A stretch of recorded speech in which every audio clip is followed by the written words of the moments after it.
ప్రేమ కలిగిన మా ప్రియ పరలోకమందున మా తండ్రి, గడిచిన కాలమంతా మమ్మల్ని అందరినీ క్షేమంగా కాపాడి మరలా ఈ లేఖనాల పరిశోధన తరగతిలో వ్యమూలమైన మాటలు నేర్చుకునే భాగ్యాన్ని మాకు దయచేసినందుకు కృతజ్ఞతలు తండ్రి. చేరు వచ్చిన ప్రతి ఒక్కరిని పేరు పేరున జ్ఞాపం చేసుకుని మా ఆత్మీయ జీవితాలకు అవసరమైన మంచి మాటలు మాకు వినిపించమని వేడుకుంటూ యేసుక్రీస్తు వారి పేరటి ప్రార్థన వేడుచున్నామా పరమ తండ్రి. ఆమేన్.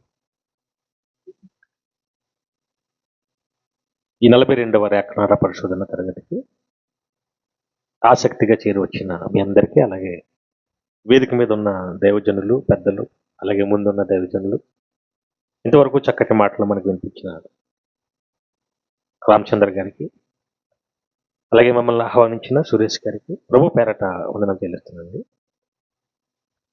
సమయం కొంచెం ఎక్కువైంది ఈరోజు, చాలామంది లేటుగా కూడా వచ్చారు.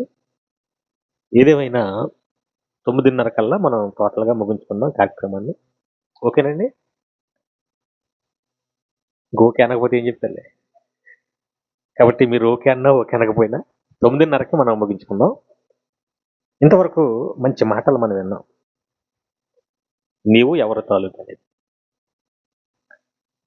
బైకుల మీద పిఠాపురం ఎమ్మెల్యే గారి తాలూకా అని చూస్తున్నారా? ఆంధ్ర కింగ్ తాలూకా సినిమా ఇలాగా ఫలానా వాళ్ళం మేమని చెప్పుకుంటున్నారు. ఈ ప్రపంచంలో ఎవరైనా సరే, చరిత్రకారుడా, రాజకీయ నాయకుడా, సినిమా యాక్టరా, లేదంటే వ్యాపారవేత్త, ఎవరైనా సరే చచ్చిపోయిన వాళ్ళలో కానీ బతుకున్న వాళ్ళలో కానీ అందరికంటే గొప్పవాడు అంటే ఎవరు చెప్పాలండి? ఎవరి పేరు చెప్పాలి? అతనితో కనీసం సమానుడైన ఎవరైనా ఉన్నారా? అసలు ఆయన పుట్టికే ఎవరికి పుట్టాడైనా? సెపరేట్ కన్యక్కి, అంతేనా? ఇందాక చెప్పాడైనా మృత్యుంజయుడు, సమాధి ఖాళీ, ఏ పాపమో చేయని పరిశుద్ధుడు. పిఠాపురం గారు ఎమ్మెల్యే గారు చెప్పనవసరం లేదు మనం, అవునా? ఇంకా మీరు ఎవరినే పోల్చుకోండి ఆస్తి పరంగా, ముఖేష్ అంబానీ ఇందాక ఎప్పుడైనా కలిగి ఉన్నది ఏది? కాబట్టి క్రైస్తవులం అంటే అందులోకి రాజకీయ నాయకుడికి ఒక రాష్ట్రం మీద అధికారం, ప్రధానమంత్రికి మన దేశం మీదే, యేసుకి సర్వాధికారి, అవునా? ఇప్పుడు మనం ఎవరి తాలూకా? సర్వాధికారి తోలిగా చెప్పాలి, అంతేనా? ఏ పాపము చేయని పవిత్రుడి తాలూకా, అంతేనా? సృష్టికర్త, మృత్యుంజయుడి, శకపురుషుడి, ఇది చెప్పుకోవడానికి ఎంత గర్వంగా ఉండాలండి. అందుకే చర్చికి వచ్చినప్పుడు బైబిల్ కనపడేలా పట్టురావాలి. ఎవరి తాలూకా? మనం పరిశుద్ధుడి తాలూకా. కాబట్టి క్రైస్తవుడు అయినందుకు ఎవరు కూడా మొహమాటాలు, సిగ్గుపట్టాలు ఏం అసలు, ఎందుకంటే ఆయనకంటే గొప్పడు. అసలు మనం ఆయన తాలూకా అవటమే అదృష్టం, అవునా? భాగ్యం అది. అందుకే నేను ఒక సేవకుడని చెప్పుకోవడానికి అసలు ఎంత గర్వపడతానంటే, ప్రధానమంత్రి అయినా చీప్గా చూస్తాను. ఎందుకు? ఆడు చచ్చిపోతే ఎక్కడ పోతాడు ఆడికి తెలియదు, ఎవరు? సేవ చేసి చచ్చిపోతే క్రీస్తు దగ్గరికి వెళ్ళిపోతాం, పరలోకం వెళ్ళిపోతాం, అంతే కదండి? కాబట్టి అసలు క్రైస్తవుడు అనే మనకు ఆ పేరు రావటమే గొప్ప అదృష్టం. మంచి పాఠాన్ని మనం మొదటి ప్రసంగంలో విన్నాం. మరొక పాఠం దేవుని లావాదేవీలు అనే పాఠాన్ని మనం వింటున్నాం ఇప్పుడు. దేవుని లావాదేవీలు. లావాదేవీలు అంటే ఏంటండి? కొంచెం వాడుక భాషలో తక్కువైన పదం ఇది. ఆర్థిక లావాదేవీలు విన్నారా? అంటే బ్యాంకులో ఎంత ఇన్వెస్ట్ చేస్తున్నాం, అంటే ఎంత డిపాజిట్ చేస్తున్నాం, ఎంత విత్డ్రా చేస్తున్నాం, ఎంత వేస్తున్నాం, ఎంత తీసుకుంటున్నాం. ఒక వ్యాపారం చేయడానికి ఎంత పెట్టుబడి పెట్టాం, లాభాన్ని ఎంత గడించాం, ఎంత మన ద్వారా వెళ్ళింది, ఎంత వెనక్కి వచ్చింది. ఆర్థిక లావాదేవీలు, వ్యాపార లావాదేవీలు, డిజిటల్ లావాదేవీలు అంటారు ఇప్పుడు. అంటే ఫోన్పే, గూగుల్ పే ఉన్నాయి కదా. అంటే పెట్టుబడి పెట్టడం, మరలా దాని నుంచి లాభం పొందటం, ఈ వ్యవహారాలన్నిటిని ఏమంటారు? లావాదేవీలు. వ్యాపారాల్లో లావాదేవీలు ఉంటాయి, రాజకీయాల్లో లావాదేవీలు ఉంటాయి. మనిషి జీవితం అంతా లావాదేవీల మీదే ఉంది. ఒక వ్యాపారం పెట్టి, ఒక కంపెనీ పెట్టి, బ్యాంక్ పెట్టి మనిషే లావాదేవీలు చేస్తుంటే ఈ విశ్వాన్ని నడిపిస్తున్న దేవుడికి లావాదేవీలు ఉండవా? ఉంటాయేమో ఉండవా? ఖచ్చితంగా లావాదేవీలు లెక్కలు ఉంటాయి ఆయనకి. ముఖ్యంగా ఆయన చాలా లెక్కలు చేస్తాడు. అందులో ఇప్పుడు సంవత్సరం అయ్యి ఎన్ని రోజులు వచ్చిందండి? 7వ రోజు ఇది. ఈ సంవత్సరం మొదట్లో కూడా ఆయన లెక్కల్లో కూర్చుంటాడు. లావాదేవీలు ఇప్పుడే చేస్తాడు. దేని మీద? మనుషుల లావాదేవీలు చూస్తాడు. సంవత్సరం అయ్యి కొత్త సంవత్సరం వచ్చిందంటే దేవుడు చేసే పని ఏంటి? లావాదేవీల్లో ఉంటాడు ఆయన. ఆయన, యేసుక్రీస్తు వారు అందరూ కలిసి. ఏంటో చూపిస్తాను ఇప్పుడు. మనుషులు ఎలా ఉన్నారు? మొన్న 31st డిసెంబర్ 31st నైట్, మరి ఇక్కడ ఎలా ఉందో తెలియదు, మా ఏరియాలో ఆ రోజు తిన్నంత బిర్యానీ ఎక్కడ తినలేదండి. ఎప్పుడు తినలేదు. ప్రతి ఇంట్లో ఏముందనుకుంటున్నారు? అప్పటి వరకు లేని బిర్యానీ షాపులు కూడా వెలిసిపోయారు ఆ రోజు. 90% బిర్యానీ తినేశారు ఆ రోజు. ఎవరో పాపం రోగగ్రస్తులు, హాస్పిటల్లో ఉన్నవాళ్ళు, లేదా ఇంట్లో ఎవరో చనిపోయి ఉన్నవాళ్ళు తప్ప మిగతా వాళ్ళంతా ఏం చేశారు? ఎందుకు తినేశారు? ఇప్పుడు కొత్త సంవత్సరాన్ని నీళ్ళే లాక్కొస్తున్నట్టు. అంతే కదా, ఏదైనా బలమైన లాక్ రావాలంటే ఫుడ్గా పెడతారు కదా, ఫుల్గా తినేసేప్పుడు లాక్ రారన్నట్టు వీళ్ళంతా తినేసి కూర్చున్నారు. దేని లాక్కొద్దామని? వీళ్ళు ఏమైనా లాక్కొస్తారా? క్రైస్తవులు అయితే ఆల్ నైట్ ఫేర్ అని పెట్టుకుని కరెక్ట్గా 11:59 అందరూ దీనికే చూశారు. దేనికి? హైందువులు పెళ్లి చేసినప్పుడు సుముహూర్తం అని ఒకటి ఉంటుంది. జీలకర్ర బెల్లం నెత్తి మీద పెట్టి తాళి కట్టినప్పుడు కరెక్ట్గా ఆ సెకండ్కే కట్టాలంటే అందరూ అంటే చూసారా, ఆ టైంకి ఏం చెప్పుకోవాలి ఇప్పుడు? Happy new year. కరెక్ట్గా 12:04 వచ్చేసినప్పటికీ హ్యాపీ న్యూ ఇయర్ అని చెప్పాలి. ఒకరికొకరు happy new year, happy new year, happy new year. ఈ లోపల తెల్లారింది. ఆడవాళ్ళంతా ముగ్గులు, రంగులతో ముగ్గులు. మళ్ళీ ఇంకెప్పుడు ఎయిరాయి మన ఈ లోపల మేము ఆ 1వ తారీఖున ఒక చోటకి మీటింగ్కి వెళ్ళాం. ఆ దారిలో మా ఎమ్మెల్యే గారి ఇల్లు ఉంది. అక్కడ ట్రాఫిక్ జామ్ అయిపోయింది. ఎందుకు? వీళ్ళంతా జనం అంతా ఎమ్మెల్యే గారికి బొకేలు పట్టుకొచ్చేసారు. ఇప్పుడు ఏం చెప్పడానికి? అంటే ఎమ్మెల్యే గారే కొత్త సంవత్సరాన్ని మనకు దయచేసినట్టు, 2020 ఆయన లాక్కొచ్చినట్టు. ఈ లోపల సాయిబాబా గుడి ఒకటి ఉంది అక్కడ. అక్కడ ట్రాఫిక్ జామ్. దేనికి? అంటే భక్తులంతా మాకు 2026 వచ్చింది కదా, ఈ సంవత్సరంలో మనకు ఆరోగ్యం, ఆయుష్, అన్ని సుఖాలు కలుగుగా కానీ దేవుడిని మొక్కుంటున్నారు. ఇదే కదండి జరిగింది ఆ రోజు. 31st నైట్ నుంచి స్టార్ట్ అయ్యి ఫుల్గా తినేసి క్రైస్తవులు ఒక పక్క, మిగతా వాళ్ళు ఒక పక్క ఈ వ్యవహారాలు ఉన్నారండి. ఇది భూమి మీద జరుగుతున్న వ్యవహారం. దేవుడు ఏం చేస్తున్నాడు? లెక్కలు పొద్దులు పట్టుకుని కూర్చున్నాడు. లూకా సువార్త 13వ అధ్యాయం 4 నుంచి చదువుదాం చూడండి. లూకా సువార్త 13వ అధ్యాయం 4వ వచనం. మరియు సిలోయములోని గోపురము పడి చచ్చిన ఆ 18 మంది యెరూషలేములో కాపురం ఉన్న వారందరికంటే అపరాధులని తలంచుచున్నారా? కాదని మీతో చెప్తున్నాను అన్నాడు. ఇలా చూడండి, సిలోయము అనే ఒక ఊర్లో ఒక గోపురం ఉందంట, ఒక పాడుపడిన గుడి. చాలా మంది ఆ గుడి దగ్గరికి వెళ్ళారు, ఆ గుడి కింద ఉన్నారు. సడన్ గా అది కూలిపోయిందంటండి. కూలిపోయినప్పుడు ఎంతమంది చచ్చిపోయారు? 18 మంది చచ్చిపోయారంటండి. అంటే చాలా మంది ఉన్నారు.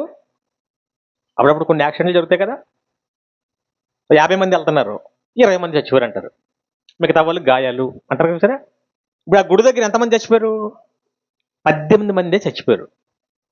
ఇప్పుడు ఆయన యేసుక్రీస్తు వారు ఏమని అడుగుతున్నాడంటే, ఇక్కడ ఉన్న వాళ్ళందరికంటే, అలాగే యెరూషలేములో ఉన్న వారందరికంటే ఈ 18 మంది మీదే అది పడిపోయి చచ్చిపోయారంటే వీళ్ళే పాపలు అనుకుంటున్నారా అని అడుగుతున్నాడు వాళ్ళని. మనం ఏమనుకుంటాం మామూలుగా? అవునండి, ఎలా దరిద్ర కొట్టోళ్ళు అందుకే చచ్చిపోయారు అంటే అనుకుంటా కదా. కాదు అంటున్నాడు ఆయన, కాదు వాళ్ళే పాపులు కాదు అని చెప్పి కింద ఏం చెప్తున్నాడు, మీరును మారు మనసు పొందకపోతే అలాగే పోతారంటే ఎలాగే పోతారు. గోపురం కూలే కాదు, ఇల్లు కూలిపోయో, బండి మంచి పడిపోయో, ఏదో రకంగా సడన్ గా చనిపోతారు అని చెప్పాడు. అని చెప్పి ఇక్కడ వరకు అర్థమైంది కదండి. హఠాత్తు మరణాలు ఎందుకు జరిగాయి అంటే ఇదిగో మారు మనిషి పొందలేదు అని చెప్పి ఇప్పుడు ఒక ఉపమానం చెప్తున్నట్టు చూడండి. ఆ, మరియు యేసుక్రీస్తు వారు అక్కడ ఉన్న వారితో ఈ ఉపమానం చెప్పాడు. ఒక మనుషుడు ద్రాక్ష తోట వేసాడు, అందులో అంజూరపు చెట్టు ఒకటి నాటబడి ఉండెను. అతడు దాన్ని పండ్లు వెతక వచ్చినప్పుడు ఏమీ లేవంట. ఆ, గనుక అతడు ఇదిగో 3 సంవత్సరాల నుంచి నేను ఈ అంజూరపు చెట్టును పండ్లను వెతుకుతున్నాను, కానీ ఏమీ లేవు, దీన్ని తీసేద్దాం అన్నాడు. నరికేయటం అంటే గొడ్డలు రెడీగా పెట్టాడు. ఎక్కడ? చెట్ల వేరండి. అప్పుడు ఏం జరుగుతుంది చూడండి. దీని వలన, ఎందుకంటే అన్ని చెట్లలాగా ఇది కూడా నీరు తాగుతుంది, సారం తింటుంది, సూర్యరశ్మి తీసుకుంటుంది, కానీ పండు లేదు, ఫలం లేదు, తీసేద్దాం అన్నాడు. అని ద్రాక్ష తోటమాలితో యజమానుడు చెప్పాడు. అయితే ఆ తోటమాలి, అయ్యా నేను దాని చుట్టూ తవ్వి ఎరువు వేయమట్టుకు ఈ సంవత్సరం కూడా ఉండనివ్వండి, అది ఫలించినా సరే లేని ఎడల తీసేద్దాం అన్నాడు. జరుగుతుంది ఏంటంటే ఇక్కడ ఇప్పుడే లెక్క ఎందుకు వచ్చిందంటే కరెక్ట్గా 3 సంవత్సరాలు అయింది అన్నక్కడ. అక్కడ 3 సంవత్సరాలు చదువుతున్నాను, ఏమీ లేవు. ఇక్కడ తోట యజమాని ఎవరు? దేవుడు. చెట్లు ఎవరు? ఎవరంగా వాళ్ళెవరు? అంతరిక్షంలో ఉంటారా? మనం అంటారేమనుకున్నాను నేను. మీరెవరు? మరి మనుషులంటే ఎవరు అంటారు? మనమే, అంతే కదండి. యజమాని ఎవరండి? దేవుడు. చెట్లు ఎవరు? మళ్ళీ మనుషులు అంటారు. అంటే ఇక్కడ ఉన్నంత పిశాచులేమో. మనమేనండి, మనుషులంటే మనమే. ప్రపంచంలో 850 కోట్ల మంది మనమే. తోటమాలి ఎవరు? యేసుక్రీస్తు. యేసుక్రీస్తు వారికి యజమానికి మధ్య అక్కడ లెక్కలు జరుగుతున్నాయి, పొద్దుల వ్యవహారం. ఎవరి కోసం? అది అమ్మయ్య, సంవత్సరాంతపు లెక్కలే. ఏమన్నా సంవత్సరం అయిందంటే పొద్దులు పుస్తకం పట్టుకుని కూర్చుంటారు ఇప్పుడు. 3 సంవత్సరాల నుంచి అంటే ఒక మనిషి, ఒక మొక్క అంటే, ఒక చెట్టు అంటే ఒక మనిషి అని అర్థం. పాపం ఒక అతను లెక్క వచ్చింది ఇప్పుడు వాళ్ళ దగ్గరికి, ఒక పొద్దు తీశారు. ఎవరిదో అదేనా? చూసే పొద్దు లెక్క చూస్తే ఏముంది, 3 సంవత్సరాల నుంచి చూస్తున్నాను ఇతన్ని లేదా ఈవిడిని. నేను ఇచ్చిన గాలి, నీరు, ఆహారం, శరీరం అన్నీ అనుభవిస్తుంది, కానీ నాకు సంబంధించిన ఒక ఫలం కూడా ఇప్పుడు ఏం చేయాలి? ఈ పొద్దు తీసే అంటున్నాడు, కొట్టే అంటున్నాడు. తండ్రి అంటున్నాడు కొట్టే. ఏసేమంటున్నాడు? ఒక్క సంవత్సరం ఇవ్వండి ప్లీజ్, రిక్వెస్ట్ చేస్తున్నాడు. ఒక సంవత్సరం. ఈ సంవత్సరం మరింత ఆహారం, మరింత ఎరువు, మరింత నీరంటే మరో లేఖనాల పరిశోధన, మరొక మంచి వాక్యం, మరొక మంచి ప్రసంగికుడు, మరొక ఈ చెప్తున్నాడు. ఆయన ఏమన్నాడు? లేదు తీసేయి, రెడీగా ఎట్టేసాడు. ఇంకా తీసే అన్నాడంటే అర్థం ఏంటి? డెత్ చచ్చిపోద్ది, అవునా? ఆయన తీసే అన్నాడు, ఈయనేమో ఆగండి ఒక సంవత్సరం, ఇంకొక సంవత్సరం నమ్మకం చూసి ఉంచుదాం. లేతి ఆయన తీసేయమంటున్నాడు, రెడీగా ఉంది. ఈయనేమో ఇప్పుడు ఆయన తీసేయమని ఈయనేమో ఒక సంవత్సరం అనగానే ఈవిడేం చేస్తుంది ఇక్కడ? హ్యాపీ న్యూ ఇయర్ అని ముగ్గేసుకుంటుంది. పైన అంత గందరగోళం జరుగుతుంది. ఎవరి లెక్కలో? ఆయన తీసే అంటున్నాడు, ఈయనేమో ఆగమంటే ఈడేమో బిర్యానీ తింటున్నాడు. సరే, వేరు మనుషులు అనుకుంటున్న వేరు, అక్కడ జరుగుతుంది వేరు. ఇప్పుడు ఎప్పుడైతే అన్నాడో ఇచ్చాడు, 2వ సంవత్సరం ఇచ్చాడు, అవునా? అంటే ఇప్పుడు దేవుని లావాదేవీలు ఎవరి కోసం? ఇక్కడ 3 రకాల మొక్కలు కనపడతాయండి. ఒకటే చక్కగా 3 సంవత్సరాల నుంచి కూడా చక్కగా ఫలాలు వస్తున్నాయి, పళ్ళు అన్ని కాస్తుంది. ఆ చెట్టుని ఎవరైనా నరికేయాలనుకుంటారా? నరుకుదాం అనుకున్నా వద్దని ఆపుతారు, అవునా? బ్రహ్మాండంగా ఉంది, ఆ చెట్టు నరుకుతారేటి? ఇప్పుడు లెక్కలు ఏ శక్తి కోసం ఇప్పుడు ఎందుకు? 3 సంవత్సరాల నుంచి వస్తున్నా ఫలాలు లేవు, ఏమీ లేవు, ఆ చెట్టు కోసం లెక్కలు. ఇప్పుడు ఇది రెండో చెట్టు, అంటే ఫలాలు లేని చెట్టు. అలాంటి వాళ్ళు ఇప్పుడు ఎంతమంది వచ్చి ఉంటారు ఈ సంవత్సరంలోకి? చాలా మంది వచ్చి ఉంటారు కదండి. వాళ్ళకి ఈ సంవత్సరం ఏంటనమాట? మీరు చెప్పట్లేదు, ఇదే లాస్ట్ ఇయర్ అనమాట. ఫలించకపోతే ఇంక ఇదే లాస్ట్, ఫలిస్తే కంటిన్యూ అవుతుంది, ఫలించకపోతే ఇప్పుడు చాలా మందికి ఇదే నాకు లాస్ట్ ఇయర్ అనే విషయం తెలుసా? హ్యాపీ న్యూ ఇయర్ అని గుడులకి చర్చిలకి కానీ ఇట్లకి తిరుగుతుంటే పాపం మాకు తెలీదు ఇదే లాస్ట్ అని. ఇక మూడో వర్గం ఆల్రెడీ 3 సంవత్సరాలు జతికి లాస్ట్ ఇయరే యేసుక్రీస్తు వారు ఇంకో సంవత్సరం ఏమన్నా అన్నాడు అనుకోండి, 2025 వాళ్ళకి లాస్ట్, అంతేనా? 2024లోనే ఆ లెక్కలు చూస్తే వేసేమన్నాడు దేవుడు. వేసేమన్నాడు? ఇంకో సంవత్సరం ఇవ్వండి, ఈ సంవత్సరం మారితే ఉంచుదాం అన్నాడు. ఇప్పుడు 2025 కూడా మారలేదు. ఇప్పుడు వాళ్ళకి ఏ సంవత్సరం లాస్ట్? ఇప్పుడు 2025 పూర్తికొండరు, 26 పూర్తికొండరు, లాస్ట్ అన్న వాళ్ళు పూర్తికొంటారు. ఆల్రెడీ మొన్నటితోటే లాస్ట్ అయిపోయిన వాళ్ళు ఈ సంవత్సరాలు ఎప్పుడు పోతారో ఆల్రెడీ మొదలెట్టేశారు. 1వ తారీఖునే కొంతమంది 1వ తారీఖు చచ్చిపోరమ్మా, చచ్చిపోలేదా అంటే అర్థం ఏంటి? దేవుని లావాదేవీలు అర్థం అవ్వాలి మనకి. 25 లాస్ట్ అనమాట, కానీ మారలేదు అన్నాడు కదా. మీరును మారు మనసు పొందని ఎడలా మీరును 2వ తారీఖున చచ్చిపోలేదా? 3వ తారీఖున, 4వ తారీఖున, ఏ రోజు చావలేదు? అయితే ఈ రోజు చచ్చిపోతున్నారు, అవునా? ఈ రోజు చావలేదా? ఎందుకు చనిపోతున్నారంటే మనుషులకు తెలియదు పాపం, ఇది విషయం. పొద్దు తీరైపోయింది, అర్థమవుతుందండి దేవుని లావాదేవీలు. ఇప్పుడు ఎంతకే మనం ఏ వర్గంలో ఉన్నాము? ఇప్పుడు ఎవడో కొద్ది పొడుగు మన పొద్దు చూసుకోవాలి కదా. మనం కూడా హ్యాపీ న్యూర్లు చెప్పేసుకున్నాం, మనం కూడా అందులోకి హ్యాపీ న్యూర్ చెప్పకపోతే కోప్పడిపోరు కొంతమంది. నాకు చాలా మంది పెట్టారు, నేను పెట్టలేదు, రివర్స్ అంతే. నిజంగా గర్వం వచ్చేసింది తనకి, రిప్లై కూడా ఇవ్వలేదు. నేను రిప్లై అయితే నేనేం చేస్తున్నానంటే ఇంతకీ ఈ సంవత్సరం లాస్ట్ అనుకుంటున్నాను నేను. మనకి ఈ పొద్దులు తెలుసు కదా, మీరు ఈ సంవత్సరం ఉంటాడా అయిపోయిందా అని నేను ఆలోచిస్తున్నాను. ఆడి దేనికోసం ఎడుతున్నాడు? యాభై నువ్వు చెప్పలేదని ఈడు ఎడుతున్నాడు. చూడండి, అర్థం కావాలి కదా మనకి ఏం జరుగుతుందో పరిస్థితులు. ఇప్పుడు ఎంతగా మనం ఏ బ్యాచ్లో ఉన్నాం? దేవుని కోసం 2025 అంతా చక్కగా పనిచేశాను. అయితే నీ లెక్కలు ఉండవు అసలు, ఇంకా నువ్వు చక్కగా ముందుకి కొనసాగిపోవచ్చు. ఒకవేళ చచ్చిపోయినా కూడా ఎక్కడికి వెళ్ళిపోతావు? పరదేశకి వెళ్ళిపోతావు, దేవుని నుండి ఆ లోకానికి అర్హుడు అయిపోతావు. ఇక్కడ ఉన్న వాళ్ళ లెక్కలు నాకు తెలియదు మరి, అంతే కదా, నేను సరిగ్గా చూడలేదు. నాకు తెలిసింది సురేష్ గారే. ఆయన నాకు తెలిసి ఆయన లెక్కలు ఏమీ అవసరం లేదు, ఎందుకంటే 2025 అంతా ఎన్ని సెమినార్లు చేశారండి? చేయలేదు, ప్రతి నెల చేశారు. దేవుడి కోసం చాలా ఖర్చు పెట్టారు. ఆయన నేను చాలా మీటింగ్కి వెళ్ళాం 2025లో కూడా. చిన్న సంఘం అయినా పాపం చక్కగా క్రమం తప్పకుండా చేస్తున్నా చేయట్లేదా? 2025లో మీటింగ్ కూడా చేశారు, జనారణ్యంలో పెట్టారు కదండి. మొన్నే ఒక వీడియో విడుదల చేసి పెట్టాడు ఆయన. 2025లో చేసిన పనులు అది చూడటానికి 10 నిమిషాలు పట్టింది. అన్ని ప్రోగ్రాలు చేశారు. ఇన్ని ప్రోగ్రాలు చేశారంటే ఇవన్నీ ఏంటన్నమాట? ఫలాలు. దేవుడిచ్చిన శరీరం, దేవుడిచ్చిన ప్రకృతి, దేవుడిచ్చిన ఆరోగ్యం, ఆయుష్ అన్నీ ఉపయోగించుకొని దేవుడి కోసం ఫలిస్తున్నాడు.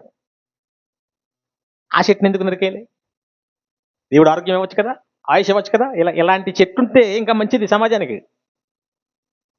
కాబట్టి ఆయనదే తెలిసిన ఇక్కడ, మిగతా వాళ్ళు ఎవరు తెలియదు. కాబట్టి ఆయన సేఫ్. అలాగే ఆయనకి ఎవరైతే సహకరిస్తున్నారో, చక్కగా క్రమం తప్పకుండా ప్రతి దానికి వచ్చి చక్కటి దేవుని కార్యక్రమాల్లో ఎవరైతే పాల్గొంటున్నారో వాళ్ళు కూడా సేఫే. ఎందుకంటే ఫలిస్తున్నారు. ఫలించటం అంటే నేను చెప్పేయటమే కాదు కదా, ఇప్పుడు చెప్తున్నామంటే చెప్పించే వాళ్ళు ఉండాలి కదండి. ఆర్థికంగా వాళ్ళు డబ్బులు అవుతాయి, పనులు చేయాలి. ఎవరు ఏ రకంగా దేవుని కోసం కష్టపడుతున్నారో ఇక్కడ ఉన్న వాళ్ళందరూ సేఫే. మరి ఎవరు రిస్క్?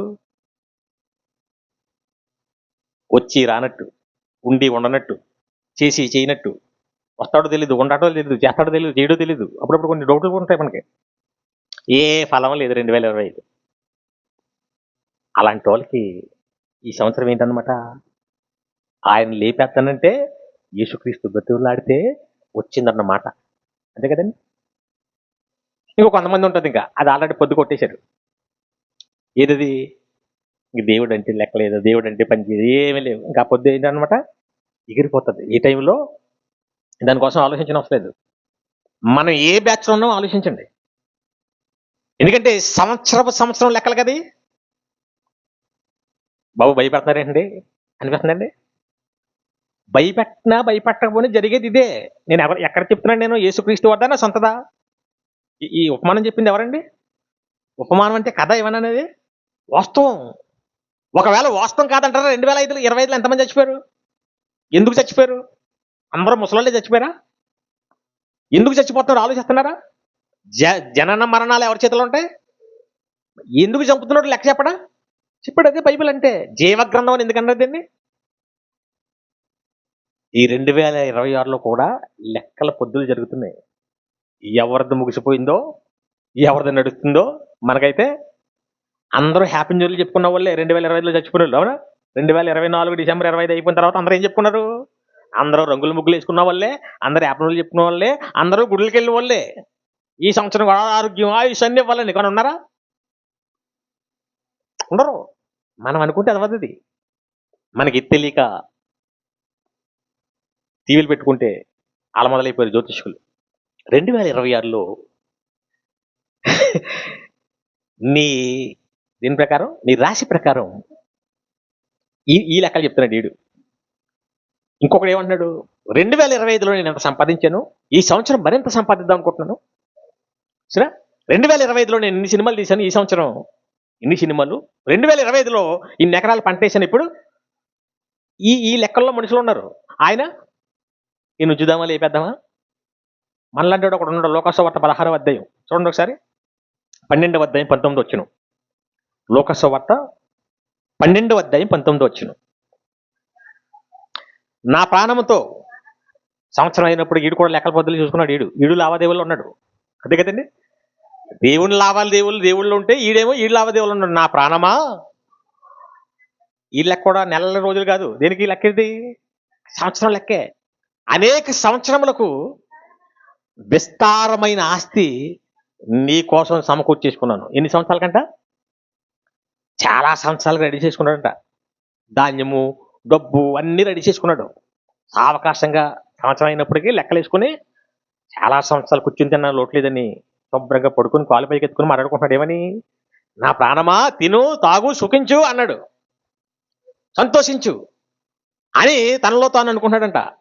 ఈ లోపల పొద్దు చూశారు అక్కడ ఎవరు? దేవుడు.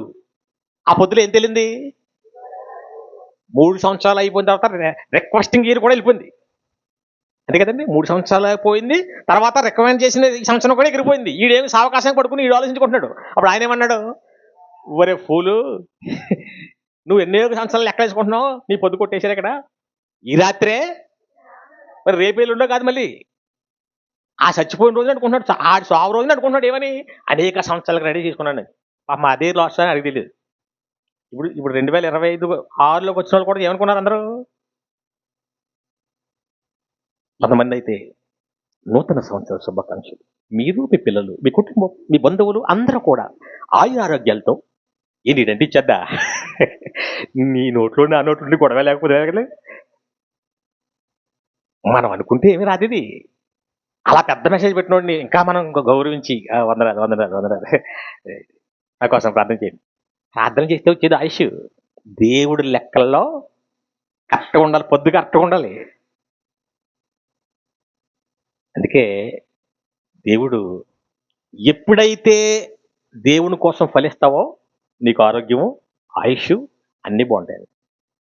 దేవుడి కోసం సరిగా బ్రతకడం ఉంటారు చూసారా, దేవుణ్ణి మోసం చేసేవాళ్ళు, వాళ్ళందరికీ ఇదే లాస్ట్ ఇయర్ డేంజర్ అన్నమాట. ఈ సంవత్సరం బాగా పనిస్తే ముందుకెళ్తారు, కొంతమందికి అయితే డౌన్ అయిపోయింది. ఇప్పుడు మనం ఎందులో ఉన్నామంటారు? మనకే అర్థమవుతుందా? అర్థం అవుదా? ఎందుకు చెప్పిస్తున్నాడు దేవుడు? మారాలని. అందుకన్నాడు కదా, మీరును మారు మనసు పొందనేడలా. అలాగే ఏ గుండెపోటు, ఏ పక్షవాతం ఎంతమందికి వచ్చేసింది 2026లో 25లో? మీరందరూ సేఫ్ జోన్లో ఉన్నారనుకుంటున్నాను నేను, నా మనసుని బట్టి. ఎందుకంటే ఆ మొఖాలన్నీ అలాగే ఉంటున్నాయి, కలకల్లాడుతున్నాయి. కొన్ని మొఖాలు ఉన్నాయి పాపం, ఇంక చెప్పనవసరం లేదు, అంటే డేంజర్ జోన్లో ఉన్నారేమనుకుంటున్నాను నేను. అందుకే ఎప్పుడైతే డేంజర్ జోన్లు అంటే ఇంకో సంవత్సరం కూడా కాదు, ఇంకా ఆల్రెడీ పొద్దులు కొట్టేసారు చూసారా, వాళ్ళని ఈ సంవత్సరంలో ఏం చేస్తారు ఇంకా వరుసగా 1వ తారీఖు నుంచే లిపేయటం. ప్రపంచ మేధావులకు కూడా తెలియదు ఇది, డాక్టర్లకు తెలియదు ఎందుకు చచ్చిపోతున్నారు, శాస్త్రవేత్తలకు తెలీదు, ఎందుకంటే ఆయుషాల చేతిలో ఇప్పుడు ఆల్రెడీ లేచిపోతున్నారు. అవునా, స్టార్ట్ అయిపోయారు. దేవుడు విచిత్రంగా ఎలా చంపుతాడంటే, ఈ టైం అయిపోయిన వాళ్ళందరినీ ఆయన ఏది చేసినా కొంచెం సెపరేట్ ఉంటుంది, స్పెషల్ ఉంటుంది. ఒకేలా చంపడండి అందరినీ, సంవత్సరానికి ఒక స్పెషల్గా చంపుతుంటాడు. తెలుసా మీకు? నూతన కార్యములను పెట్టుకుంటున్నాం కదా ఇప్పుడు అంతా, నూతన సృష్టి, నూతన కార్యం, నూతన హ్యాపీ, న్యూ న్యూ న్యూ అంటే ఏముంటుంది ఇంతకీ? కొత్తది ఏముండదు. కొత్తదంటూ ఉంటే సెపరేట్, కొత్తగా చావటమే. అవునా కదా? ఇంకా కొత్త ఏమైనా ఉంటాయి భూమి మీద? ప్రసంగికులు చెప్పేశారు నూతనమైనది ఏమీ లేదని చెప్పేసి. మరి ఏముంది నూతనమైంది అంటే? చావుల్లో నూతనంగా చచ్చిపోతారు. అవునా కదా? హబక్కూకు గ్రంథం 3వ అధ్యాయం 2వ వచనం. హబక్కూకు గ్రంథము 3వ అధ్యాయం 2వ వచనం.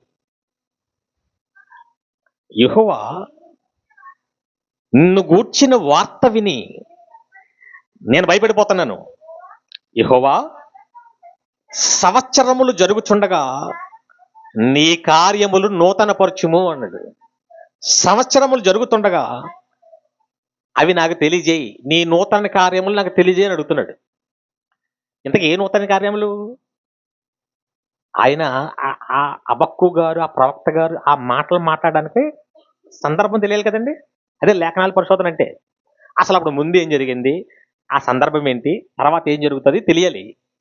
దేవుని ప్రజలంతా దేవునికి దూరం అయిపోయిన పరిస్థితిలో దేవుడి నుంచి ఉగ్రత రాబోతుంది. అర్థమవుతుందని చెప్పింది. 5వ వచనం చదవండి, మీకు అర్థమవుతుంది. ఆయనకు ముందుగా తెగుళ్ళు వెళ్తున్నాయి,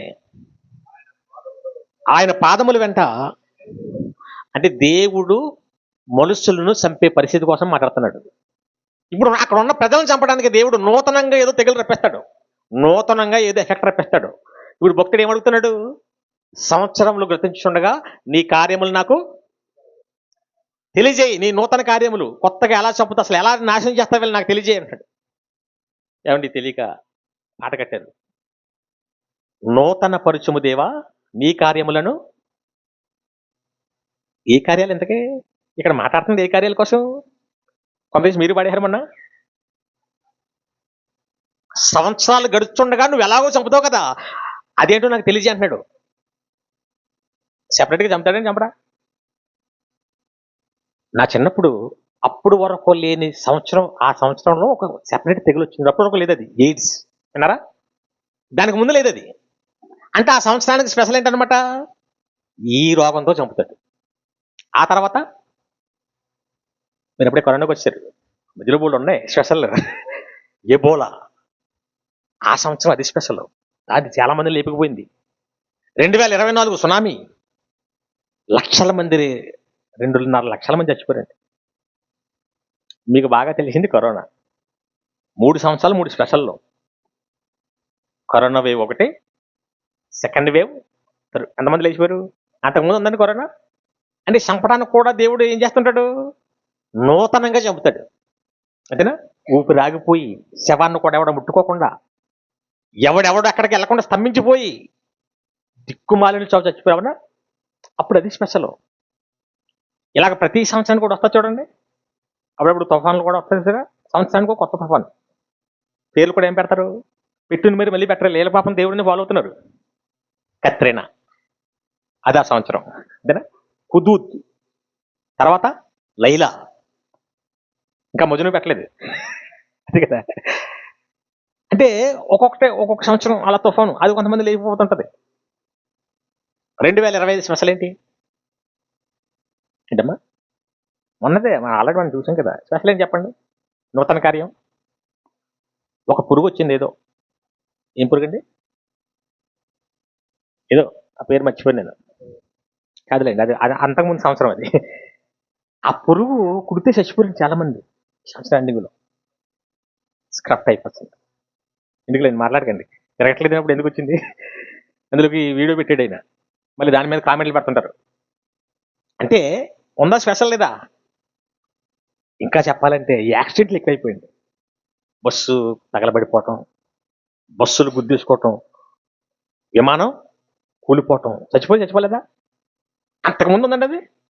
2024 స్పెషల్ ఏంటనుకుంటున్నారు?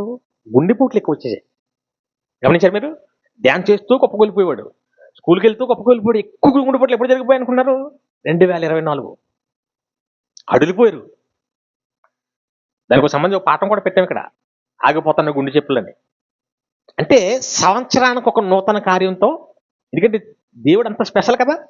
ఐగుప్తు నుంచి ఇజ్రాయేల్ ప్రజలను రప్పించడానికి కూడా ఏం చేశాడు ఆయన? ఒకే తెగులతో రప్పించాడు అందరినీ బయటికి. వచ్చిన తెగులు మళ్ళీ వచ్చేది కాదు.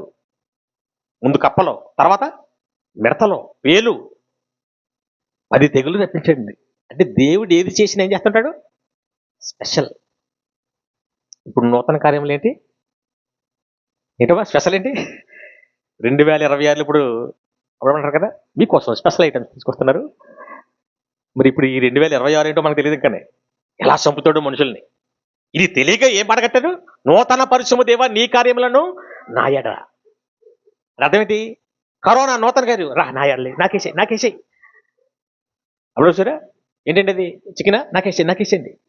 ఇది బిర్యానీ? నాకే అన్నట్టు ఇప్పుడు ఏ పాట పాడుతున్నారు వీళ్ళు? నీ రోగాలన్నీ నాకేసేయి. కాబట్టి తెలిస్తే ఒకటి పాడకపోతున్నది, ఒక్కడ పాటి విషయం తెలిస్తే ఎవడో కట్టేసాడు పాపం. అందుకని ప్రతి పాట, ప్రతి మాట, ప్రతి వాక్యం జాగ్రత్తగా ఆలోచించుకోవాలి. వాక్యానుసారంగా ఉండాలి. ఏది పడితే అది చెప్పేసి, ఏది పడితే అది రాసేసి, ఏది పడితే అది వినేసామనుకోండి, అలా పోతారు, మనం పోతాం. అందుకే దేవుని లెక్క, మన లెక్క అంతా ఎవరి దగ్గర ఉందండి? అదే దేవుని లావాదేవీలు. అర్థమవుతుందాం పాఠం? లెక్క చెప్పాలి వద్దా దేవుడికి? మనమే అనుకుంటామంటే మనల్ని ఎవడు పట్టించుకుంటాడండి. ఇప్పుడు వాక్యం చెప్తున్నప్పుడు నిద్రపోతాను ఇక్కడ ఎవరైనా ఏమనుకుంటుంది? శుభ్రంగా ముసుగు ఎదరికేసుకుని నన్ను ఎవడు చూస్తున్నాలే, ఆ పెట్టించి సురేష్ గారు ఏం బయట తిరుగుతున్నాడు, ఈ పాస్టర్లు ఏమో బైబిల్ చూసుకుంటున్నారు, ఆయన ఏమో అందరినీ చూసుకుంటాడు, నేను అక్కడ అనుకుంటావు. ఒకవేళ నేను చూడకపోవచ్చు, కానీ ఎవరు చూస్తున్నారు? ఇక్కడే కాదండి, నువ్వు ఇంటికి వెళ్ళినా చూస్తాడు ఆయన, నువ్వు పడుకున్నా చూస్తాడు, నువ్వు రేపు పనికి వెళ్ళినా చూస్తాడు అన్నాడు కదా. నా నడక, నా పడక, నా ముందు వెనక అంతా ఆవరించేసావు. మాట నా నాలుగు రాకముందే, ఆలోచన పుట్టకముందే నేనేం ఆలోచిస్తున్నాను కూడా. ప్రతి ఒక్కరిని చూస్తాను చూడ. అందరి పొద్దులు ఎవరి దగ్గర ఉన్నాయి? హెబ్రీయులకు రాసిన పత్రిక ముగించేసుకుందాం. హెబ్రీయులకు రాసిన పత్రిక 4వ అధ్యాయం 13వ వచనం. హెబ్రీయులకు రాసిన పత్రిక 4వ అధ్యాయం 13వ వచనం. మరియు ఆయన దృష్టికి కనబడని స్పష్టం అంటే సృష్టి కనబడంది, ఆయనకి కనిపించకుండా ఉన్నది, ఆయనకి సీక్రెట్గా ఉన్నది ఏది లేదు. మనము ఎవరికి లెక్క ఒప్పచెప్పవలసి ఉన్నదో ఆ దేవుని కన్నులకు అంతా తెలిసింది. మనం అంటే ఎవరండి ఇక్కడ? మనమే. అందరూ ప్రపంచంలో 850 కోట్ల మంది, ప్రధానమంత్రి మోడీ అయినా, ముఖేష్ అంబానీ అయినా, పిఠాపురం ఎమ్మెల్యే అయినా, గుంతకల్లు ఎమ్మెల్యే అయినా, ఎవరైనా అందరి లెక్కలు ఎవరి దగ్గర ఉన్నాయి? లేవా? అందరూ లెక్క చెప్పాలి. అందరి పొద్దులు చూస్తాడు ఆయన. ఏదో బతికేస్తున్నాను, ఏదో పుట్టేశాను, ఏదో నేను సంపాదించేసుకుంటున్నాను, ఏదో నాకు కుటుంబం ఉందని నువ్వు అనుకుంటావు. కానీ నీ ప్రతి మూమెంట్ ఎవరికి తెలుసు? దేవుడు తెలుసు. లెక్క చెప్పాలొద్దా? ఊరికనే వస్తుందండి మనకు రోజు సూర్యుడు, ఊరికనే వస్తుంది భూమి. నువ్వు గజాల లెక్కన పనిచేసుకుంటున్నావు, కానీ ఎవరిదది? ఈ గాలి ఊరికనే వస్తుందా? నీకు ఇచ్చిన ఈ శరీరం ఊరికనే వచ్చిందా? ఇంత దేవుడు వల్ల నువ్వు అనుభవిస్తూ మరి లెక్కలు చూసుకోడా? ఆ లెక్కల కార్యక్రమంలో ఉన్నాడు ఇప్పుడు. ఎవరి పొద్దు ముగిసిపోయిందో, ఎవరిది నడుస్తుందో, ఈ లెక్కలన్నీ మనిషి మనం వేసుకుంటాం. అది 9:30 అన్నాడు, ఇంకా ఓ ముగింపుకి ఏమి కనపట్లేదు. సరే, నీ లెక్కలు నీ ఇక్కడ. నువ్వు ఇక్కడ టైం చూసుకుంటే ఆ టైం అయిపోయింది అనుకోండి. ఇంకా బిజీ కదా మనకి ఎప్పుడు. లేదు, నేను లెక్క ఫాలో అవుతున్నానులే, ఇంకా పోగంట ఉంది. దేవుడు ప్రతి మనిషి లెక్క చెప్తారు. చెప్పాలొద్దా? మీరు చెప్పాలి, బోధకులమైన మేము చెప్పాలొద్దా? మరి ఎక్కువగా చెప్పాలి లెక్క. ఎందుకంటే నీ ముందు కూర్చున్నారు, నీ ముందుకు వచ్చి కూర్చున్న ఆత్మలకి లెక్క ఎవరు చెప్పాలి? నా ఇష్టం వచ్చినట్టు చెప్పేసుకుని, నా ఇష్టం వచ్చినట్టు బోధించేసి, నా లాభం కోసం, నా స్వార్థం కోసం మాయ మాటలు చెప్పి వెళ్ళిపోయాను అనుకోండి, ఇక్కడ మీకు ఎవరు నన్ను అడగపోవచ్చు, కానీ ఎవరు చూస్తారు? ప్రతి ఒక్కరి లెక్క దేవుడి దగ్గర ఉంది. అందుకే ఏదేమైనా గడిచిన లెక్కలను వదిలేసి ప్రస్తుతం బతికే ఉన్నాం కాబట్టి మనకి ఇంకా ఛాన్స్ ఉంది కదండి. ఏం చేయాలి ఇప్పుడు? ఆరోగ్యం, ఆయుష్, చక్కగా మన కుటుంబాలు చల్లగా ఉండాలంటే ఈ 2026 కూడా దేవుడి కోసం ఈ 2026లో అయినా చక్కగా బ్రతుకుతానని దేవుడికి ఏం చేయాలండి? అమ్మా, అది తీర్మానం తీసుకోవాలి. ఆ తీర్మానం కూడా ఎలా తీసుకోవాలి? డిసెంబర్ 35 తీర్మానం తీసుకుంటే చాలా మంది దొంగ తీర్మానాలు. కొన్ని చర్చలకు వెళ్తుంటాను, ప్రభువా ఈ సంవత్సరం బైబిల్ అంతా చదివేస్తాను ప్రభువా, మత్తయి సువార్త నుంచి ప్రకటన గ్రంథం వరకు చదివేస్తాను ప్రభువా అని మాటేస్తుంది. ఇప్పుడు 31 అయితే చదివేద్దే 1వ తారీఖున 4-5 అధ్యాయులు, మంచి కంగారుగా ఉంది కదండి. అందులో న్యూ ఇయర్ ఆడవడి 2 రోజు చదివేద్దాం, 3 రోజు మొత్తం నెల అయినప్పటికీ మత్తయి సువార్త అయినా అయిపోద్దండి. అంతే, అక్కడి నుంచి కర్రల బండి, గూడ్స్ బండిలాగా ఆగిపోతే ఇంకెక్కడ పడితే అక్కడ. మళ్ళీ ఇప్పుడు వస్తుంది, మళ్ళీ 31st నైట్, ప్రభువా క్షమించండి ప్రభువా ఈ సంవత్సరం ఎలాగైనా. ఇంక ప్రతి సంవత్సరం ఏంటంటే ఆ మత్తయి తప్ప ఇంకేమవుతావు. అందుకే బైబిల్ చదవాలంటే ముందు పుస్తకాల పేర్లు మత్తయి దొరుకుతుంది మీకు. ఎందుకు? నహు మనకని దొరకదు. ఎందుకు దొరకదు? మనం ఎప్పుడైనా చూసేడ్చా, చదివేడ్చా? ఇలాంటి తీర్మానాలను ఇచ్చుకుంటూ వెళ్ళిపోయావు అనుకో, అప్పుడు ఆయన కూడా అనుకుంటాడు తీసే మొక్కనంటాడు. అదే కదండి. కానీ జీవితం దేవుడు అంటే మనం ఈజీగా తీసుకోకూడదు, చులకనగా తీసుకోకూడదు. మనకి జీవాన్ని ఇస్తున్నవాడు ఆయన. బతుకున్నామంటే ఆయన దయ, ఆయన భిక్ష, అంతే కదండి. నీ దగ్గర కోట్ల రూపాయలు ఉన్నా, పెద్ద ఉద్యోగం ఉన్నా, ఆయుష్ ఉందా నీ చేతిలో? ఎవడైనా పోవలసిందే. ఆ ఆయుష్ ఇచ్చేవాడితో మనం చాలా జాగ్రత్తగా, అంతే కదండి, జీవప్రదాత అయిన అలాంటి ఆయన దగ్గరకు వచ్చి ఏది పడుతుంది మాట్లాడేసి, ఏది పడుతుంది వాగేసి, ఏది పడుతుంది చెప్పేసి ఎవరిష్టానుసారంగా ఉండకూడదండి. అందుకే మన లెక్కలన్నీ ఆయన దగ్గర ఉన్నాయి. ఇది ఎప్పుడు గుర్తుంచుకోవాలి. దేవుని లావాదేవీలు. ఎవరి లావాదేవీలు? దేవుడి కాదు, దేవుడు చూస్తున్న మన లావాదేవీలు, అంతే కదా. దేవుడు ఎవరి లెక్క చెప్పాలి? ఆయన ఎవరైనా లెక్క చెప్పాలా? ఆయన లెక్క చెప్పడం అవసరం లేదు, మన లెక్కలే చూస్తున్నాడు. అందుకే గడిచిన సంవత్సరం ఏమైపోయింది ఏం తెలియదు, కానీ ఈ సంవత్సరం నేను ఏం చేయాలమ్మా? ఈ చర్చకు వచ్చే వాళ్ళైనా, వేరే చర్చలకు వెళ్తున్న వాళ్ళైనా, ఈ సంవత్సరం మరింతగా నేను ఎక్కువగా క్రమం తప్పకుండా ప్రతి ఆదివారం మిస్ అవ్వను, క్రమం తప్పకుండా బైబిల్ చదువుతాను, క్రమం తప్పకుండా ప్రసంగాలు వింటాను, క్రమం తప్పకుండా దేవుడి కార్యక్రమాలకు సహకరిస్తాను, క్రమం తప్పకుండా ప్రతి కార్యక్రమంలో పాల్గొంటాను, నా ద్వారా కొన్ని కార్యక్రమాలు జరిగిస్తాను. చేసుకోవాలి వద్దా? నలుగురికి సువార్త ప్రకటిస్తాను, లేదా ప్రకటింపజేస్తాను. ఏ విధంగానైనా దేవుడి పనుల్లో 2025 కంటే ఈ సంవత్సరం ఎక్కువగా ఉంటానని మాటిస్తే మీకు దేవుడు ఇంకా చక్కగా కాపాడతాడు. ఇది కాకుండా ఏం చేసినా మీకు ఏం చేయలేదు కదా. మీరు ఏదో అనుకుంటారు, 3 లెక్కలు వేసుకున్న ధనవంతుడిలాగా. అవి ఏమి దేవుడి దగ్గర చెల్లవండి. ఇంకా ఎక్కువగా దేవుని ప్రేమలో మనకి ఎక్కడమైన సత్తు అనుకుంటారు. చివరిగా చెప్పి ముగించేస్తాను. సంవత్సరాలు గడిచే కొద్ది మనం దేవుళ్ళలోకి వచ్చినా సరే భక్తి మరింత పెరగాలి, కానీ మనది ఏమవుతుంటది? ఎందుకు తగ్గుతుంది ఇంతకీ? చివరిగా ప్రకటన గ్రంథం 2 రిఫరెన్స్లు చూసి ముగించేసుకుందాం 5 నిమిషాల్లో. ప్రకటన గ్రంథము 2వ అధ్యాయం 1వ వచనం. మన లావాదేవీలు చూద్దాం, చూడండి ఒకసారి. నేను ఇంతవరకు చెప్పింది అన్యుల లావాదేవీలు, ప్రపంచంలో ఉన్న టోటల్ లావాదేవీలు. ఇప్పుడు క్రైస్తవులైన మన లావాదేవీలు చూద్దాం.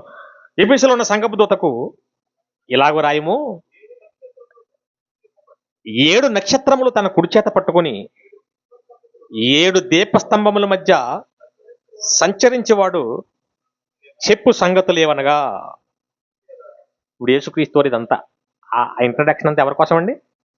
7 నక్షత్రములు చేత పట్టుకుని 7 దీపస్తంభముల మధ్య నిలిచిన ఆయన ఎవరింతకీ? యేసుక్రీస్తు వారు. ఇప్పుడు ఆయన ఏం చెప్తున్నాడు? ఎవరి లెక్క చూడటానికి వచ్చాడు అనుకుంటున్నారు? ఎపిసి సంఘం లెక్క చూస్తున్నాడు. ఎవరి లెక్క అండి? ఇప్పుడు మీరు వెళ్తున్నారు ఇక్కడ కొన్ని సంఘాలకి, ఇక్కడికి వస్తున్నారు కొంతమంది, మీ అందరి సంఘాల లెక్క చెప్తున్నాడు. ఇప్పుడు పేరు ఎపిసి సంఘం పెట్టాడు అక్కడ. ఎలా ఉన్నారంట ఆ సంఘంలో? నీ క్రియలను, నీ కష్టమును, నీ సహనమును నేను చూస్తున్నాను. అంటే దేవుడు అన్ని చూస్తాడండి. 42 సెమినార్లకు ఎవరు సహకరించారో ఎవరికి తెలుసు? సురేష్ గారు మర్చిపోవచ్చు.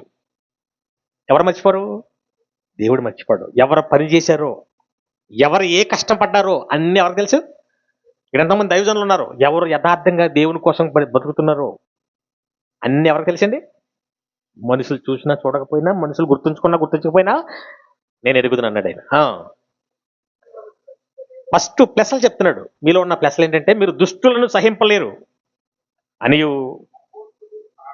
అపోస్తులు కాకయే తాము అపోస్తులమని చెప్పుకొని వారిని పరీక్షించి వారు అబద్ధికులని నీవు కనుగొంటా. నీ దగ్గర బాగా జ్ఞానం ఉంది. దొంగ అపోస్తులు వచ్చారు ఈ మధ్య. యేసుక్రీస్తు వారి దగ్గర ఉన్న అపోస్తులు వేరు, ఇప్పుడు ఉన్న వాళ్ళు చాలా మంది దొంగ అపోస్తులు ఉన్నారు. నువ్వు ఎవరు దొంగ ఎవరు మంచోడో కనిపెట్టేస్తున్నావు. అంటే నీ దగ్గర అంత జ్ఞానం ఉంది, అంత పరిశోధన ఉంది బైబిల్ పట్ల. Very good. ఫస్ట్ ఏంటంటే దేవుని క్రియల కోసం కష్టపడుతున్నావు, దేవుని క్రియల కోసం పోట పడుతున్నావు. నీ కష్టాన్ని, నీ పని నేను చూశాను. 2, అబద్ధ బోధలు నువ్వు సహించట్లేదు, పసిగడుతున్నావు. అలాగే ఎన్ని ఇబ్బందులు వచ్చినా సహిస్తున్నావు. నీవు సహనము కలిగి నా నామము నిమిత్తము భారము భరించి అలసిపోలేదు. సహించుకుంటున్నావు. ఇబ్బందులు పెడుతున్నా, ఎవరైనా అంటున్నా, లేదా దేవుని పని నిమిత్తం అప్పులైపోతున్నా, అయినా సరే అలసిపోవట్లేదు. మంచి సహించుకుని ముందుకు సాగుతున్నావు. ఇవన్నీ ప్లస్లు లెక్కలు చూస్తే ఎపిసి సంఘంలో ఉన్న ప్లస్లు. ఇప్పుడు మైనస్ చెప్తున్నాడు చూడండి. అయినను ఇప్పుడు మైనస్ చెప్తున్నాడు. అయినా అన్నాడంటే ఇన్ని చేసినా నీకేముంది? మైనస్ ఉంది. అదేంటండి? దేవుని పని కోసం కష్టపడుతూ, దేవుని పని కోసం ఖర్చు పెడుతూ, దేవుని కోసం ఎన్ని చేసినా మళ్ళీ మైనస్లు ఉంటాయా? మనలో కూడా ఉంటాయేమో. 100% ఉంటాయి. మైనస్లే చూసుకోవాలి ముందు. డాక్టర్ గారి దగ్గరికి వెళ్ళిన తర్వాత, అమ్మా బీపీ బాగుంది, షుగర్ కరెక్ట్గా ఉంది, అన్ని లెక్కలు బాగున్నామ్మా, అయినను అన్నాడు అనుకో, చెప్పండి ఏంటిది? ఒక నిమిషం అమ్మ బయటికి వెళ్ళొస్తా అన్నాడు, మొత్తం చక్కగా లాగేస్తాం అంటే బాబు ముందే చెప్పాలంటే. కానీ అనకూడదు డాక్టర్ గారు. ఇప్పుడు యేసుక్రీస్తు ఏమంటున్నాడు? అయితే ఒక మాట, అయినను నీ మీద ఒకటి నేరం మోపాల్సి ఉంది. ఏంటది?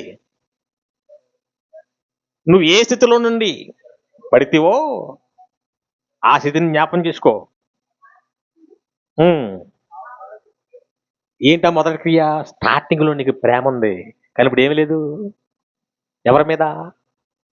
దేవుడి మీద తగ్గిపోయింది, మనుషుల మీద. ఇది నిజమా కాదు చెప్పండి? ఎఫీసీ సంఘానికే కాదు, ఇక్కడ ఉన్న అందరికీ ఉంటుంది. స్టార్టింగ్ లో బాప్తీసం తీసుకుని చచ్చికెళ్తాను చూసారా? పాస్టర్ గారు అంటే ఎంత గౌరవం ఉంటుంది. ఇప్పుడు పాస్టర్ గారి ముందు నిలబట్టకు కూడా వందనాలండి అంటారు. మాస్టర్ రాదు. ఇప్పుడు నాకు 5 సంవత్సరాలు నిలవండి, అందరూ పాస్టర్ గారు 2 చేతులు రావు. ఇక అందరూ పాస్టర్ ఎవరి కోసం అన్నట్టు. ఏమైంది? సంఘస్థులు కొత్తగా వచ్చారనుకోండి, బ్రదర్ కూర్చోండి. అదే 10 సంవత్సరాలు అయిపోయింది అనుకోండి, ఇక మాట్లాడలేవు, మర్మాలు ఇంకా మాట్లాడుకోవటం లేవు. కూర్చొని ఎవరి కోసం? అదేంటి తగ్గిపోయింది? సంఘంలోనే కాదండి, తెలియజేసామనుకో కొత్తగా వస్తే ఎలా ఉంటాయి? కొత్త పెళ్లి కూతురు అత్తగారండి, మావగారు, ఏప్రాల్ గారు, అన్ని గారిలే. 10 సంవత్సరాలు పోతే గారి ఉండదు, బూరి ఉండదు. అత్త మావా ఇంకా 10 సంవత్సరాలు పోతే ఇంక చెప్పకూడదు. అవునా? భర్తను కూడా యావిండి అనే పరిస్థితి ఉండదు. ఇంకా ఏదో ఏది ఆ చేలో పడిపోతుంటే పిలుస్తారు కదా అని. ఎందుకు తగ్గిపోయిందండి? ఫస్ట్లో అన్ని గారిలే కదా. ఎందుకు తగ్గిపోద్దంటే ఫస్ట్ ఇద్దరి కోసం అన్ని విషయాలు తెలియదండి. పెళ్ళికొడుకుని ఏమని చెప్తారు?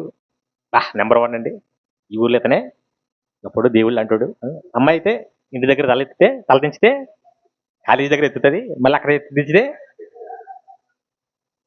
అలా వెళ్తే యాక్సిడెంట్ చచ్చిపోద్ది. ఎత్తకదండి, తలపైకి ఎత్తుకుని వెళ్ళాలి. ఇలా చెప్పి ఎన్ని దృష్టిలో పెట్టుకుని పెళ్లి చేసుకుని తాలికట్టేశాడు.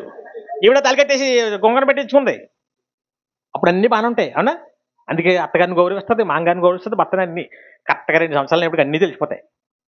ఈడు ఎలాంటోడు, ఈవిడ ఎలాంటిదో, అత్తగారు ఎలాంటిదో అన్నీ తెలిసిపోయినప్పటికీ ఇంక ఆవిడ అనుబుద్ధి అవ్వదు. అందుకని అలాగే చర్చకు వచ్చినప్పుడు ఎవరి కోసం ఏమీ తెలియదండి. అందుకే అందరినీ గౌరవించి వందనాలు, ప్రైజ్లాడు, కూర్చోండి కూర్చోండి, సార్ సార్ కూర్చో కూర్చో కూర్చో. అసలు మాట రాదు. కొన్ని సంవత్సరాలకి అందరి కోసం తెలిసిపోద్ది కదండి. మనకు దేవుడి కోసం కంటే ఏం తెలుసుకుంటే ఎక్కువ మనం? ఈ కులం ఏంటి, ఇది బ్యాక్గ్రౌండ్ ఏంటి, ఇది ఏం చేస్తుంటాడు, ఎన్ని పెళ్ళిళ్ళు అయ్యాయి, వాకింద పన్ని ఆ పాయింట్లో లాగుతాం మనం. ఎప్పుడైతే దాని కోసం అన్నీ తెలిసిందో అప్పుడు ఏమవుతుంది? కూర్చో అదే. ఎందుకంటే మనిషి ఎవ్వరో మంచులు కాదండి. అందరిలో ఏముంటాయి? బలహీనతలు ఉంటాయి, ఏదో వీక్ ఉంటుంది, ఏదో మైనస్లు ఉంటాయి. కాబట్టి ఆ మైనస్లు తెలుసుకుంటూ కూర్చుంటే ఎవరిని మనం గౌరవించలేం. కాబట్టి మనుషుల మీద విలువ తగ్గుతుందంటే ఒక అర్థం, తగ్గకూడదు అయినా. ఎందుకంటే మనకు ముందు ఈ విషయం తెలియాలి. ఎవడో మంచోడు కాదులే అన్నప్పుడు నువ్వు మంచిదనివా? అవతల వాడు మంచోడు కాదని నువ్వు విలువ తగ్గించేస్తున్నావు. నువ్వు మంచోడు పని వ్యభిచారం మంది పట్టబడిన స్త్రీ అందరూ కొట్టేస్తాను వచ్చి. అయితే మీలో తప్పులేనోడు రాయేమన్నాడు అంటే ఎవడు కొట్టాలి? తప్పులేనోడు కొట్టాలి. ఆయనలో తప్పులేదు, ఆయన ఏం కొట్టాడా? కాబట్టి మనం అంతా చెడ్డలమైనప్పుడు సురేష్ గారు అలాంటాడు, నరేష్ గారు అలాంటాడు, రామచంద్ర గారు అలాంటాడు, ఇవన్నీ వేస్ట్ అండి. అందరూ బలహీనతలు ఉన్నాం. కాబట్టి మనం దేనికోసం వచ్చి ఎక్కడికి? మొదట నీకుండిన స్థితి ఏంటి? ఎందుకు వచ్చావు స్టార్టింగ్ అంటే? వాక్యం కోసం, పరలోకం కోసం. అందుకే కదా వచ్చావు. మరి అది ఉంది కదా, మిగతా ఎందుకు నీకు మైనస్లు కనపడుతున్నాయి? నువ్వు అసలు వదిలేసావు నువ్వు ఇంతకి. పోనీ ఇదే లాజిక్ మీద ముందులో లేని విషయాలు మన కోసం తెలిసాయి కాబట్టి ప్రేమ తగ్గిపోయింది. యేసుక్రీస్తు వారి కోసం రోజు రోజుకి తెలుసుకుంటున్నామా? ఇప్పుడు తెలుసుకుంటూ ఉండగా దేవుడి కోసం కానీ యేసు కోసం కానీ తెలుసుకుంటూ ఉండగా మైనస్ ఏమైనా ఉంటాయా? రోజు రోజుకి ఇంకా ఇప్పుడు అప్పుడు వరకు తెలియని రామచంద్ర గారు చెప్పారు యేసుక్రీస్తు కోసం ఎంత గొప్పోడా అని. ఇప్పుడు ఏం పెరగాలి యేసు మీద? సంవత్సరం పెరుగుతూ ఉండాలి, ఏమన్నా? కొన్ని మనుషులు చెడ్డోళ్ళని తెలుస్తుంది కాబట్టి సంవత్సరం తగ్గుతుంది ప్రేమ. దేవుడి కోసం ప్రతి వారం ప్రతి ప్రసంగికుడు ప్రతి మెసేజ్లో గొప్పగానే చెప్తున్నాడు. ఇప్పుడు దేవుడి మీద ఏం పెరగాలి? పెరుగుతుందా? స్టార్టింగ్లో కంటిన్యూగా వచ్చేసే వాళ్ళు తర్వాత రారు. అంటే నీకు మనుషుల మీద ప్రేమ తగ్గిపోయి దేవుడి మీద తగ్గిపోయి టోటల్గా నువ్వు తేడా అయిపోయావని అర్థం. నీ లెక్క మార్చుకోవాలి ఆయన. అది చెప్తున్నాడు అక్కడ. నువ్వు లెక్క మార్చు, లేదా ఏమన్నాడు చివరిగా చూసి ముగించుకుందాం. నువ్వు ఏ స్థితిలో నుండి పడితేవో అది జ్ఞాపకం చేసుకుని మారు మనసు పొంది ఆ మొదటి క్రియలు చెయ్యి. స్టార్టింగ్లో చర్చకి వెళ్ళినప్పుడు ఎలా ఉన్నావో, స్టార్టింగ్లో పాస్టర్ గారిని విశ్వాసులను ఎలా గౌరవించావో అది చెయ్యి. అది చేసి నీవు మారు మనసు పొందితేనే సరి అన్నాడంటే అర్థం ఏంటి? మారతావా సరి, లేదా లేని ఎడల నేను నీ ఎద్దకు వచ్చి దీపస్తంభాన్ని తీసేస్తున్నాడు. అంటే దీపస్తంభం పోయిందంటే ఇంకా ఆరోగ్యం, ఆయుష్ అన్నీ ఎగిరిపోతాయి, ఇంకా వాక్యం అన్నీ పోతాయి, సంఘం అన్నీ పోతాయి, దేవుని ఇంకా అది పోయిందంటే మనల్ని కూడా పోసేస్తారు. అంతే కదండి, పెట్టేదో పెట్టి. అందుకే మన లెక్కలో బాప్తీసం తీసుకుని సంఘానికి వచ్చినప్పుడు మనం ఎలా ఉన్నాం, ఇప్పుడు ఎలా ఉన్నాం, ఎదుగుతున్నామా తగ్గుతున్నామా? దేవుని కోసం రోజు రోజుకి కొత్త విషయాలు తెలుతున్నప్పుడు, మంచి విషయాలు తెలుస్తున్నప్పుడు పెరగాలి కదండి. అందుకే కొరింథీయులకు రాసిన 2వ పత్రిక ఇది చూసి ముగించేసుకుందాం. 4వ అధ్యాయం 16వ వచనం. కొరింథీయులకు రాసిన 2వ పత్రిక 4వ అధ్యాయం 16వ వచనం. సంవత్సరాల పెరగతండగా ఏమవుతుందో ఇక్కడ పౌలు గారు చెప్తున్నారు. కావున మేము అధైర్యపడము, దేని విషయంలోని భయపడము. ఎందుకంటే మా బాహ్య పురుషుడు కనబడుతున్న ఈ శరీరం సంవత్సరాలు పెరుగుతుండగా ఇది ఏమవుతుంటుంది? అంతే కదండి, అందదంతేనామా? సంవత్సరాలు పెరుగుతుంటే మన బాడీ వీక్ అయిపోతుంటుంది. ఇంతకుముందు లేని రోగాలు, ఇంతకుముందు లేని నొప్పులు అన్నీ వస్తాయేమో కదా. ఇది లావాదేవీలు ఏదే ఉంటుంది. ఇంతకుముందు లేని లావాదేవీలు అన్నీ ఇప్పుడు వచ్చేసే బాడీ మీద. ఇప్పుడు అందరూ ఏం చెప్పుకుంటారు అనుకుంటారు? ఇంతకుముందు బ్యాంకులు ఎంత వేసారండి, ఎన్ని ఎకరాలు కొన్నారు, మీ పిల్లడు ఎంత సంపాదిస్తున్నాడు, మీ పిల్లడు జీతం ఎంత, ఇవి అడిగేవారు. ఇప్పుడు ఏమడుగుతారు అనుకుంటారు?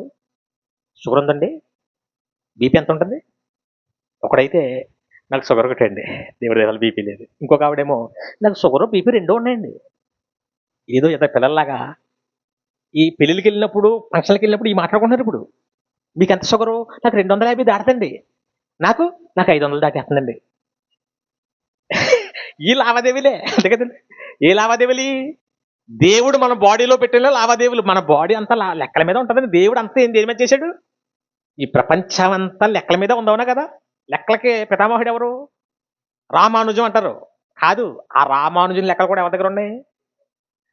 ఈ విశ్వాన్ని ఎన్ని రోజులు? 6 రోజులు చేశాడు. లెక్క ఉందా లేదా? 7 రోజున చూసింది, అది కూడా లెక్కే. భూమి ఎంత ఉండాలి? ఆకాశాన్ని ధ్యానాలతో దానికి ఆకాశాన్ని కొలుతుందా? మట్టిని కూడా కొలిచాడంట. ఎవరు? దేవుడు. ప్రతి దానికి లెక్క ఉంది. నీ బాడీలో ఎన్నిసార్లు నీ గుండె కొట్టుకోవాలో ఉందమ్మా, లెక్కలేదా? ఎన్నిసార్లు కొట్టుకోవాలి నిమిషానికి? 72 సుమారుగా, అంతేనా? ఎవరు పెట్టారు ఈ లెక్క? మనం పెట్టుకోలేదు కదండి. దానికి అదే కొట్టుకుంటుందా? అప్పుడప్పుడు ఏదైనా ప్రోగ్రామ్ జరుగుతుంది అనుకోండి, డీజే సౌండ్లు ఆడుతుంటారు. అప్పుడప్పుడు సైలెంట్ ఉన్న వాళ్ళు మనం ఏం చేస్తుంటాం? జంకనకనగానే కాళ్ళు చెయ్య కొట్టుకుంటాం. అలా పెరిగిపోతుంటే మనం కూడా పెరిగిపోతుంటాం తెలియకుండానే. అలా గుండు కూడా పెరిగిపోయింది అనుకోండి, అలా డీజే వెళ్తుంది, డంకన గుండె 72, 73, 74 అలా వెళ్ళిపోయింది అనుకోండి, అంతే. హలో అయిపోయింది. బయట ఏం జరుగుతున్నది పెరగకూడదండి. ఈ లెక్కలన్నీ ఎవరి లెక్కలండి? తల వెంట్రుకలన్నీ కౌంటు. ఇన్ని లెక్కల మధ్య నీ ఆయుష్ కూడా ఎవరుంది? ఎవరి చేతిలో ఉంది? అలాగ నీ సంవత్సరాలు పెరిగి కొద్దీ నీ బాహ్యం కృషించిపోతుంటది. అలాంటి కృషించిపోతున్న టైంలో పౌలు గారు ఏమంటున్నారు? నా ఆంతర్య పురుషుడు దినదినము కొత్తవాడైపోతున్నాడు. ఎందుకు? దేవుడి కోసం కొత్త కొత్త విషయాలు తెలుస్తున్నాయి. దేవుడి కోసం కొత్త కార్యములు. ఎలా ఉన్నాడంట? హ్యాపీ. ఇదండి మనం సంవత్సరాలు జరుగుతున్నప్పుడు. ఇంకా 42 సెమినార్లు చేశారు పాపం సురేష్ గారు ఈ సంవత్సరంలో. ఇంకా చెయ్యాలి, అంతేనా? చేస్తారు, రెడీగా ఉన్నారు. అప్పుడే వచ్చి నెల కూడా రెడీ చేశాడు ఆయన. అప్పుడే వచ్చి నెల కూడా నన్నే ఇచ్చాడు అప్పుడే. సురా అంటే ఏ మనం చేసే పనులు 2025 కంటే 2026 ఆరోగ్యం, ఆయుష్, మనశ్శాంతి ఇవన్నీ రావాలంటే ఒకటే సూత్రం.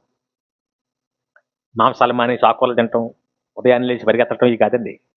2026లో ఆరోగ్యము, ఆయుష్, మనశ్శాంతి రావాలంటే దేవుడి కోసం మరింతగా మనం ఫలించాలి.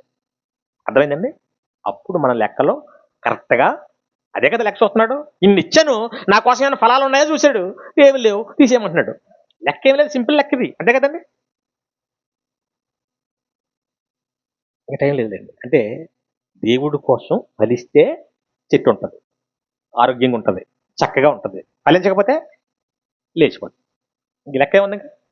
కాబట్టి 2025లో ఫలించామో ఫలించలేదో, లేదంటే సరిగా ఫలించలేముద్దామో, 2026 మనం వచ్చాం. ఇప్పుడు ఏం చేయాలి? మనం ఒకటే నిర్ణయించుకోవాలి. ఇంకా ఈ సంవత్సరం అయినా చక్కగా దేవుడి కోసం ఖర్చు పెడతాను, దేవుడి కోసం నేను టైం కేటాయిస్తాను, దేవుడి కోసం నేను మాట్లాడతాను, దేవుడి కోసం పాటలు పాడతాను, దేవుడి కోసం సహకరిస్తాను. ఈ నిర్ణయాలు తీసుకోండి. అసలు ఏ ఆదివారం మిస్ అవ్వను, ఏ సెమినార్కి మిస్ అవ్వను, ఏ కార్యక్రమం వచ్చినా నేను అన్నకాడను. అంతే కదండి. ఇంతకంటే మనకి ఇంపార్టెంట్ ఏముంటుందా? మా వాళ్ళు పెళ్ళి ఉందని వెళ్ళిపోతావు, సెమినార్ వదిలేసో క్లాస్ వదిలేసో. వాళ్ళు ఇస్తారా ఆయుష్? వీళ్ళు ఇస్తారా? దేవుడు ఇస్తాడా? పెళ్ళి ఎక్కువ, దేవుడు ఎక్కువ? మరి మా అక్కగారండి రాకపోతే ఏడుస్తుంది, అందులోకి ఆదివారం పెట్టుకుంది, మళ్ళీ సంవత్సరం చేసుకోరు కదా. ఫీల్ అవుతుందని వెళ్ళిపోయామనుకో, ఎవరు ఫీల్ అవుతారని? ఇక్కడ దేవుడు ఫీల్ అయితే ఆ అక్షంతలు వేసినప్పటికే ఫోటో తీసుకోమంటారు కదా.